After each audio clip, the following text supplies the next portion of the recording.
Bueno, tal como habíamos adelantado, está con nosotros el economista Alonso Segura, que es el presidente del Consejo Fiscal, pero que no habla en esa calidad acá, sino habla como economista y como hombre experimentado, puesto que ha sido ministro de Economía. Señor Segura, muy buenas noches, gracias por venir acá, pese a las dificultades del tránsito, que sabemos que es particularmente perturbado por los controles que hay de los jefes de Estado que se desplazan en nuestra ciudad. Sí, bueno, muchas gracias por la invitación, Fernando. Más que de tránsito, es de cierres por todos lados, ¿no? Pero bueno. Bueno, ¿qué resumen hace usted de lo que sabemos hasta ahora que se ha dicho? Más que de lo que se ha hecho, de lo que se ha dicho. Sí, bueno, yo creo que hay que esperar porque la reunión, digamos, hay dos reuniones en paralelo, la reunión oficial de autoridades y hay la otra, la reunión de líderes privados, digamos, ¿no? Donde ha habido una serie de expositores, tanto autoridades públicas que han estado en las dos, ¿no? Primeros ministros, presidentes, ministros de comercio, pero también el CEO de TikTok y una serie de empresas, ¿no? De Globant y de muchas cosas más, el de JP Morgan, etcétera, etcétera, ¿no? Vamos a ver lo que sale de la declaración oficial, como dices, que todavía no sale de la reunión de gobiernos, digamos, ¿no? Pero yo creo que la relevancia de esta cumbre es que se da en un momento de mucha incertidumbre, porque APEC es un foro que impulsa comercio global y a través del comercio inversiones, ¿no? Pero el foco es comercio. Y justamente la posición del presidente electo de Estados Unidos, Donald Trump, es de mucho proteccionismo y de generar múltiples barreras al comercio, ¿no? Entonces, en este momento es que los otros países, Estados Unidos también participó, pero digamos, reunidos, un poco viendo cuál va a ser la estrategia, ¿no? Con información todavía insuficiente, ¿no? Nosotros entrevistamos esta mañana al subsecretario de Estado para el hemisferio occidental, para América, Brian Nichols, que ha sido embajador en el Perú, Sí, de manera que nos conoce bastante bien. Lo conozco muy bien, sí. Y ha venido bastantes veces. Y él ha dicho que Estados Unidos va a demostrar que es el mejor socio del Perú, no solo en el aspecto comercial, sino también en la transferencia de tecnología, en la cooperación, en la ayuda, en la lucha contra la criminalidad y en la lucha contra el cambio climático. ¿Se puede tomar en serio sus palabras? Mira, Perdón, en serio no, sino se puede creer que es... Lamentablemente creo que no. O sea, conozco a Brian Nichols, el embajador cuando era ministro de Economía. Es una excelente persona, además de un embajador y un funcionario público, digamos, muy competente. El problema es que las políticas del Partido Demócrata actualmente en el gobierno, que son las, digamos, tradicionales en términos de política exterior que ha tenido Estados Unidos durante los últimos 80 años, de globalización, de salida al mundo, etcétera, etcétera, son contrarias a lo que está postulando Donald Trump, ¿no? Entonces, digamos, lamentablemente no hay nada que puedan decir que tengan algún grado de confianza o de certidumbre de que se vayan a poder mantener luego de enero que entre el nuevo gobierno, ¿no? Que justamente todo lo que ha declarado es contra comercio en general, aranceles a todos los países, pero incluido en principio, ¿no? Y vamos a ver cuánto es verso y cuánto son acciones, pero por eso digo, es muchísima incertidumbre, ¿no?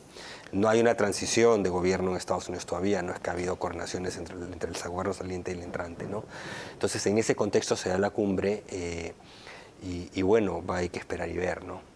Lo que sí se ha hecho es firmar hoy un tratado de libre comercio con Hong Kong y el perfeccionamiento de nuestro viejo tratado de libre comercio con China. ¿Qué cambios se han introducido? ¿A dónde apuntan esos cambios? No he visto todavía el Tratado de Libre Comercio con Hong Kong. Son cosas menores en realidad, porque ya el Tratado de Libre Comercio que ya teníamos con China es un tratado, digamos, muy amplio, ¿no? Entonces son temas menores. Yo creo que el tema con China no viene tanto por los ajustes que se hagan, sino viene porque hay un Tratado de Libre Comercio vigente, amplio, y China se ha vuelto no solo el principal socio comercial de Perú, ya hace una década, sino el principal inversionista en el país, ¿de acuerdo? Al amparo de todo lo que está en el TLC y en general en otros instrumentos nacionales e internacionales, ¿no? Y China tiene la intención, el puerto de Chancay es una muestra más, tiene la intención de seguir, digamos, invirtiendo en el Perú.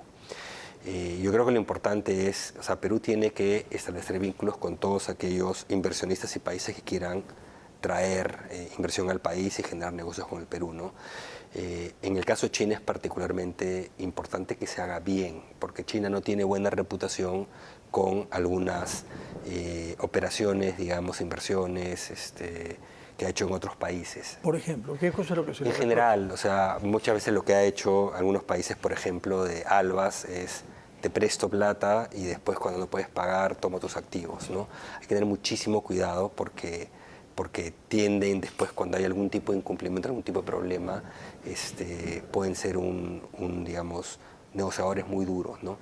Entonces, yo creo que es importante que China, si quiera seguir invirtiendo en la región, pero hay que buscar que sea, digamos, en las condiciones que sean favorables al país.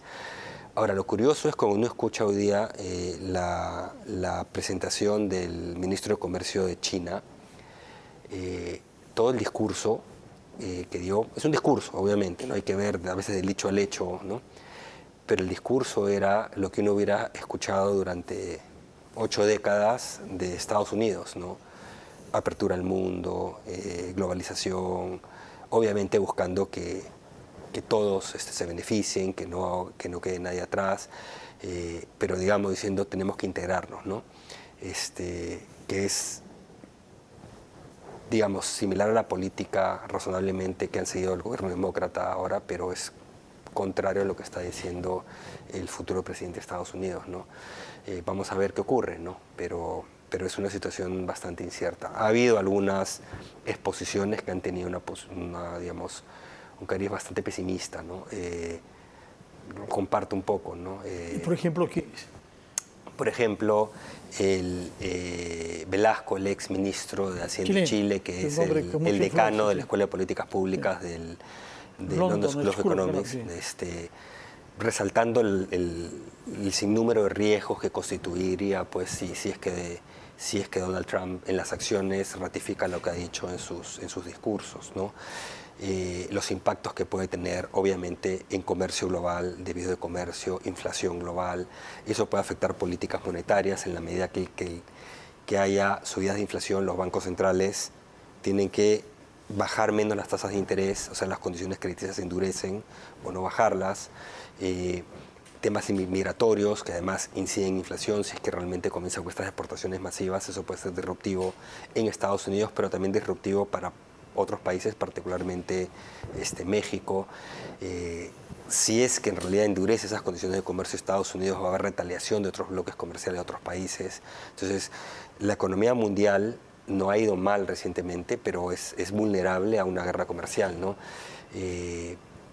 Todavía no hay una certeza de que Estados Unidos pueda evitar una recesión, digamos. Hay quienes creen que está cerca de hacerlo, de lo que se llama un aterrizaje suave, un soft landing. ¿Qué sucedería en ese caso? ¿Qué consecuencias tendría para su política, por una parte comercial, y para su política interna? Si hay una guerra comercial, hay subidas muy fuertes de aranceles, Estados Unidos y otros países, y hay retaliación, lo que va a pasar es que va a haber un choque inflacionario y probablemente haya países que entren en recesión. Europa está muy frágil, Estados Unidos mismo no es que ya la libró, ¿no? Hay quienes creen que la posibilidad de una recesión es 50%. El mercado cree que es menos, pero si hay una reacción de ese tipo puede haber problemas, ¿no? Política fiscal, Estados Unidos también, si es que toma estas medidas y las tasas de interés en Estados Unidos bajan más lento de lo esperado, eso lo que va a significar es que flujos de capitales, en vez de venir a nuestros países, se vayan a Estados Unidos, ¿de acuerdo? Lo cual afecta, digamos, la entrada de capitales a países como el nuestro, que es otra manera en que afectan el desempeño de nuestras economías, ¿no? Entonces hay múltiples canales que se pueden activar que no necesariamente son buenos. La parte buena quizás es que ha hecho más énfasis, creo que no de la manera correcta, Donald Trump, en desregulación. Hay que tener Estado, eso es lo primero que hay que tener claro. Siempre hay espacio para ser más eficiente y eficaz al Estado, ¿no? Esperemos, y esa desregulación podría generar mayor actividad económica en corto y mediano plazo y generar mayor crecimiento también, ¿no? En los Estados Unidos. En los Estados Unidos y jalar un poco a otros países, ¿no? Pero tiene que ser bien hecho, porque también hay quienes son un poquito más radicales que básicamente quieren, pues, o sea, Elon Musk diciendo voy a volar $2 trillones de presupuesto de Estados Unidos, eso es imposible, ¿no? Cerrar el Departamento de Educación, cerrar una serie de entidades públicas. Hay que tener mucho cuidado con desregular sin afectar el medio ambiente, afectar digamos, a los consumidores y una serie de cosas. O sea, se tiene que entrar, digamos, no con hachas, sino entrar con, digamos, no con pintor de brocha gorda, sino con pincel, en cierta manera, ¿no? Diría que en general, un damero de riesgos generados por Estados Unidos que no se van a conocer con certeza hasta que entre en funciones Donald hasta que Trump. entre en funciones, pero algunos de los nombramientos, no en materia económica, son inquietantes. Son bastante inquietantes. Salud, ¿no? por una parte. Salud, defensa, el secretario de Justicia, digamos, el Attorney General, es tremendamente preocupante. Para Estados Unidos en principio, ¿no? Pero los temas migratorios, varias de las personas que ha llevado para que estén al tanto de política migratoria son algunos que estuvieron en la primera parte y que tienen una posición muy, muy dura en contra de la inmigración, ¿no? Y declaraciones que han continuado haciendo son bastante preocupantes, ¿no? Cambio climático también, ¿no? Cambio climático también, ha dicho que se va a salir de la cumbre de cambio climático. Si hacen una desregulación, digamos, agresiva y sin cuidado por el medio ambiente, y estamos viendo las consecuencias del cambio climático, ¿no? Estados Unidos mismo lo ha vivido con 2 huracanes criminales en esta temporada, varios otros, pero 2 que han afectado a Florida, a Carolina del Norte y otros estados, y que son huracanes de una virulencia y capacidad destructiva que no se daban antes, ¿no? Lo que ha pasado en España, o sea, todas esas anomalías climáticas. Y sigue pasando en estos días, ha vuelto a ver. Sí, o sea, entonces, digamos, lo que dice de salud, ¿no? Tener una persona que no cree en las vacunas, que no cree que debe tener cloro el agua, o sea, y que está en guerra contra las empresas farmacéuticas, que hoy día se han desplomado, caído los precios de las acciones de las farmacéuticas, ¿no? Entonces, digamos, hay muchas razones de preocupación, yo creo que hay mucha desinformación, yo creo que hay mucho tribalismo en términos de la política internacional, etcétera, ¿no? Mucha gente dice, es un candidato de derecha y todo lo que va a hacer está bien, o sea, es un candidato más de izquierda, demócratas, que es una izquierda moderada, ¿no? Entonces todo está mal, qué bien que salga Trump. Pero si uno analiza las propuestas que ha hecho, ha habido cartas de Nobel diciéndole, es un plan peligrosísimo, no solo para Estados Unidos, para el mundo. Entonces, yo creo que hay que dejar de lado. Sin hablar sobre las guerras en curso, sobre los cuales o sea, yo creo que Ucrania van a tener que ceder gran parte del país porque probablemente también geopolíticamente le quite el apoyo. En el otro lado, probablemente haya un apoyo sin ningún tipo de checks and balances con Israel, por ejemplo, ¿no? O sea, entonces, digamos, es un desbalance. Y frente a esta realidad incierta que nos describe usted, por el auge de un cierto tipo de pensamiento político y económico proteccionista en Estados Unidos, tenemos hechos como la entrada en funciones del puerto de Chancay. ¿Qué impacto real va a tener en el corto y en el menor plazo sobre nuestra economía? En el corto, digamos, va a ser creciente, ¿no? En el corto ha sido la inversión y en los siguientes años, porque ha habido más o menos 1.500 millones de inversión y podrían haber otros 2.000 o 3.000 más, ¿no? En las siguientes etapas del puerto.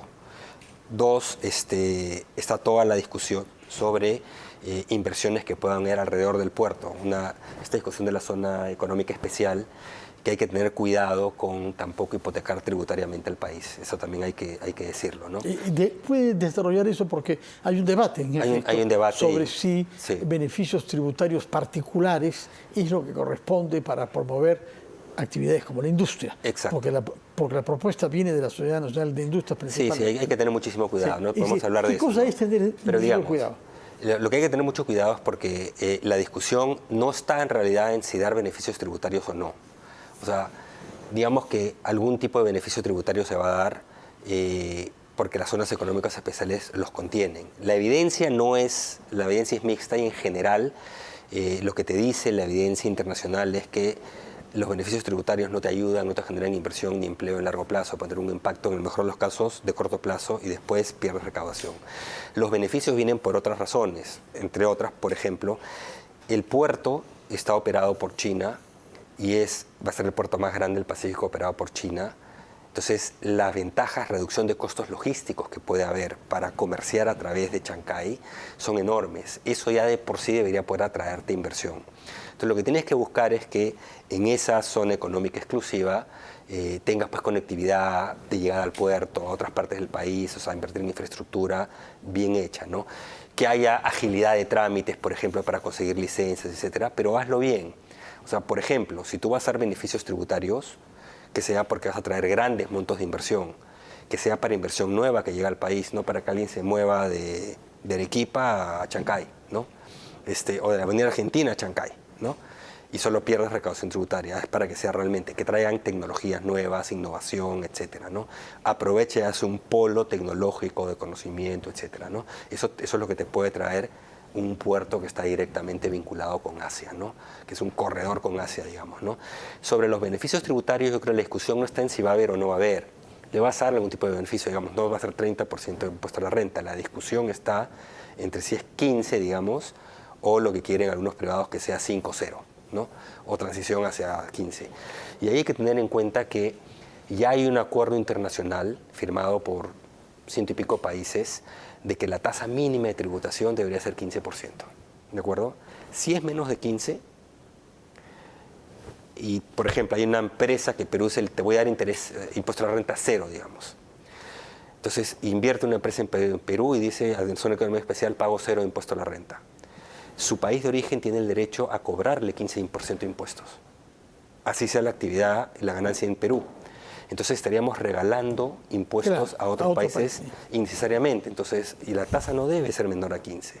Lo que debería estar discutiendo el sector privado es, veamos condiciones para atraer con esa tasa preferencial, que es una tasa a la mitad de la que paga el resto, que tengamos un one-stop shop de trámites ágiles, que busquemos realmente activamente públicos y privados atraer nueva inversión, traigamos tecnología, traigamos conocimiento, etcétera, etcétera, ¿no? Que haya las obras de infraestructura periféricas al puerto que corresponden al Estado peruano, que estén bien hechas, ¿no? Que se hagan oportunamente, bien hechas, etcétera, ¿no? Ordenadamente, ¿no? Algo que típicamente no lo hacemos en Perú. Entonces hay muchos otros temas de agenda que son los que debería estar la discusión en realidad, ¿no? No en bájame la tasa más porque quiero que sea cero, etcétera. Los chinos no han invertido esa cantidad de plata para que después no venga nadie. Eso es ilógico, ¿no? Entonces, yo creo que la discusión debería ir más por ahí, ¿no? Más en una situación en que, habrás visto, el déficit fiscal ya no está en 4, está en 4.1 a octubre. ¿Y qué se prevé para fin de año? Para fin de año, digamos, va a haber incumplimiento en la meta de déficit de todas maneras. Un cumplimiento más grosero. La meta que se había fijado para este año era, recuerden. Originalmente era 2. Sí, subió después. Después la subieron a 2.8 este año. Y va a ser, opinión personal, no es que haga una posición, yo creo que va a estar más cercano al 3.6, 3.7, ¿no? O sea, es un incumplimiento grosero, ¿no? ¿Y qué se prevé para el próximo año? El siguiente año va a bajar, va a haber consolidación, pero inercial, porque estos precios, ten en mente que estamos teniendo ese déficit con precios récord de materias primas. Récord, ¿ok? Vamos a tener superávit comercial de cuenta corriente el año pasado, este año, probablemente el siguiente. La última vez que tuvimos 3 años consecutivos de superávit comercial fue hace 20 años en superciclo de materias primas. A principios del siglo, sí. Y Banco Central acumulando más reservas todavía, 82.000 millones ya. O sea, eso es lo que te dice es la fortaleza de los vientos de cola que tiene Perú en este momento. Hagamos paralelo con hace 20 años. Tenías superávit comercial y tenías superávit fiscal de 2,5 puntos el PBI. Ahora estás con déficit de 4. O sea, eso lo que te revela es la debilidad de la posición fiscal, en el caso peruano, en gran parte gestión de este gobierno, ¿ok? ¿Qué pasaría si es que los precios de materias primas con estas guerras comerciales, por ejemplo, China demanda menos cobre y el precio se cae? ¿Qué es lo que está pasando, no? Ya. Y entonces esa vulnerabilidad se va a hacer patente, ¿de acuerdo? Entonces hay muchos riesgos que están encubiertos por los buenos precios de materias primas, etcétera, y que podrían cambiar radicalmente el próximo año. Eso para tenerlo en contexto.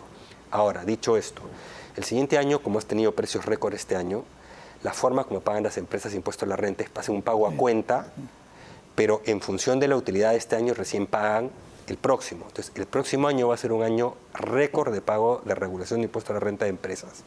Podría entrarte más de 1 punto del PBI de impuestos temporales, ¿ok? Para que eso se repita el 2026, tendría que haber otro salto, digamos, de precios que obviamente no se va a dar. Entonces, eso lo que va a hacer es que te baje el déficit fiscal. Pero llegar al 2.2, que es la meta del próximo año, va a ser difícil. Muy difícil. Si hay un desvío terminan en 3.6, 3.7. Y en estas circunstancias... Y ojo, el 26 al 28 es incumplible. porque después de nuevo vuelve a subir el déficit porque ya no hay recaudación temporal. Entonces, bueno, pero no sabemos qué ingresos pueden haber después. No sabes, Entonces, pero lo que está proyectado ahora es que la senda que está dejando el gobierno al siguiente es incumplible y saben que es incumplible. Y en el momento que tenían que consolidar que el año pasado y sobre todo este año, no lo están haciendo. No está haciendo. Y pregunta final, entre tanto hay un debate sobre el presupuesto para el año 25. Su opinión sobre este debate. Mira, faltan pocos días para que se tenga que aprobar. Faltan pocos días, vamos a ver. Este presupuesto nació mal, nuevamente por acción del gobierno. El Ministerio de Economía remitió un presupuesto, un proyecto de presupuesto al Consejo de Ministros y se lo rechazaron al Ministerio de Economía. Y regresó a los 3 días con otro presupuesto con 7.700 millones de soles más, ¿ok? Que no están financiados, lo cual es, opinión personal, inconstitucional. Le han metido una partida que no existe. Pagos por controversia del Tribunal Fiscal. O sea, como la Constitución te obliga a que tu presupuesto esté balanceado y le sumaron 7.700 millones de gastos y no tenían ingresos, le pintaron una partida que no existe, ¿no? Bueno, entonces, es una mala señal. Nació mal, digamos. Vamos a ver qué sale, pero lo cierto es, el próximo año tendremos, este año ya queda muy poquito, pero debe haber algo de consolación y el siguiente el gobierno debe hacer algo por, más allá de los impuestos temporales, ajustar el cinturón para dejarle una posición algo más holgada al siguiente gobierno. Y por si acaso, estos casi 60.000 millones de soles aprobados de gasto del Congreso casi no se han puesto en presupuestos corrientes, se lo están dejando a los siguientes.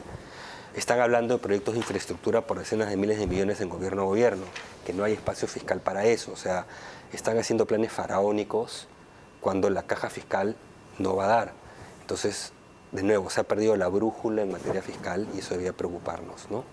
Alonso Segura, muchas gracias por su presencia en un día accidentado en el tráfico en nuestra ciudad y por la claridad con la que se ha expresado tanto sobre APEC, por una parte, cuanto sobre Chancay y el contexto económico y financiero de nuestro país, que es un tema de especialidad, en tanto que presidente del Consejo Fiscal también. Muchas gracias y muy buen fin de semana. Vamos a hacer una pausa, escuchar anunciantes de RPP y retomamos las cosas como son.